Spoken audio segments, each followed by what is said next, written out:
Hey friend, Roger Christofferson here again with another first listen review, and this is kind of a babbling about an older release that's the newest version of it. And when I first heard about this, I was actually pretty excited about it, and I'm talking about Pink Floyd and the soundtrack to their At Pompeii film, which was, I remember as a kid I heard about it. I'd never seen the film, and it wasn't until much later on in my life that I actually finally got to see this thing. But it was like I'd seen little snippets and pictures of it where they were playing in Pompeii. I think they were the first band to ever play there in the ruins, and so it was like this lore behind it and everything. And I always thought it was pretty cool. And when I finally started being able to afford albums and stuff, Pink Floyd was actually one of the earlier bands I was really into.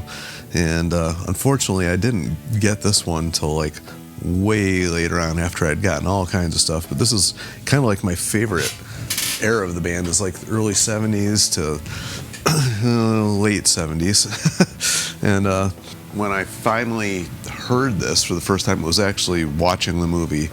And I was just watching it on TV, not good sound. So it was more the visual of it than it was the audio. And, I ended up getting the album later on, and just kind of put it on and played it. I never really paid too much attention to it, quite honestly. And it was funny, about, half a year ago or so, before I even heard about this being redone, I actually watched it again, and enjoyed it a lot more this time, watching it for whatever reason, I don't know. It was a lot different than the lore of it that I had thought it was. But so anyway, I was really interested in hearing what this was going to sound like, sitting down and just listening to it, because watching it here about half a year ago really got me really interested in this again.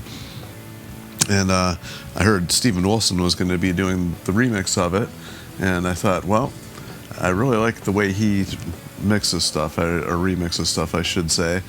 And I saw like a little thing on YouTube about him trying to mix this, and he was pointing out that there was not that many tracks to it. There really wasn't a whole lot that he could do, because most of it had been mixed already pretty much as they recorded it.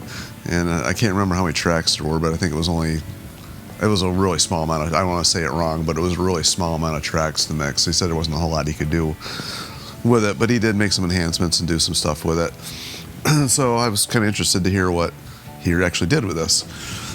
So when I sat down with it, put the headphones on, because this is one that definitely required headphones, I was actually really kind of blown away at what he had done.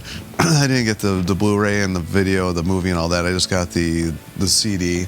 The movie is cool, and I'll probably end up buying it at some point. And they did restore the whole film, frame by frame, and I've seen little bits and pieces of that too, and it does look quite a lot better. It looks amazing. But I ended up just getting the CD here this go around, and put the headphones on, listen to it, and it does sound a lot bigger, fuller. So I don't know exactly what he did. The stereo imaging in it was actually really cool.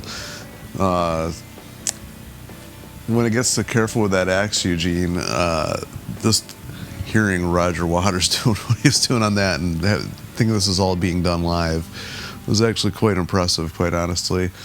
And that, and the Richard Wright's little thing he does in the middle of set the controls for the Heart of the Sun.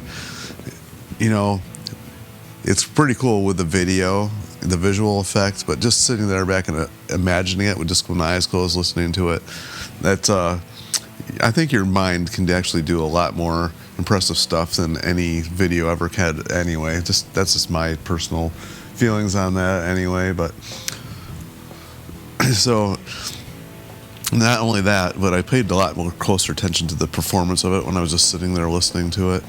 And one thing I really noticed is in like one of these days, the bass, obviously it wasn't double tracked on here, but they dirtied it up, gave it a little bit of grit and distortion, and then I thought that was a little bit interesting take on it. I know they've done this song like a lot live, but this particular version of it. I never really paid this close attention to it. And I was actually kind of impressed with how well Roger Waters actually can play bass. I mean, he's not like virtuoso or anything like that. I don't want to rag on him, or I want to give him too much praise, but he was very competent.